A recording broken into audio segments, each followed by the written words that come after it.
जब महेंद्र अपने छोटे भाई रमन के बारे में साधु महाराज से पूछता है तो साधु जी उसे रमन के आगमन से लेकर दैत्य डंभिकासुर की गुफा तक जाने की पूरी कथा सुनाते हैं। यह कहानी बहुत ही रहस्यमयी है।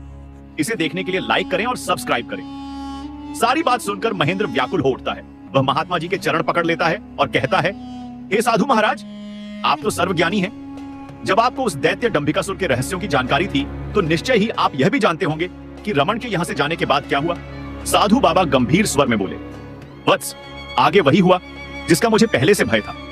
मैंने रमन को जाने से पूर्व कई बार समझाया और उसे उस दुष्ट दैत्य की शक्तियों से भली भांति अवगत भी कराया, परंतु उसने मेरी बात नहीं मानी। अपनी पत्नी को बचाने के लिए वह उस दैत्य से भिड़ गया और परिणाम स्वरूप उस धूर्त राक्षस ने अपनी चालाकी से उसे भी पत्थर का बना डाला। इतना सुनते ही महेंद्र को जैसे काट मार गया। उसका चेहरा पीला पड़ गया और शरीर सूख सा गया। कुछ दिन पहले ही उसके पिता उसे छोड़कर चले गए थे और अब उसका जान से भी प्यारा छोटा भाई रमन भी पत्थर बन चुका था। उसकी दशा देखकर महात्मा जी उसे सांत्वना देते हुए बोले, बेटा, अब क्या हो सकता है? जो होना होता है उसे कौन टाल सकता है? महेंद्र एकदम स्तब्ध रह गया, मानो उसके शरीर में प्राण ही न हो। कुछ समय तक वहां घोर सन्नाटा छाया रहा।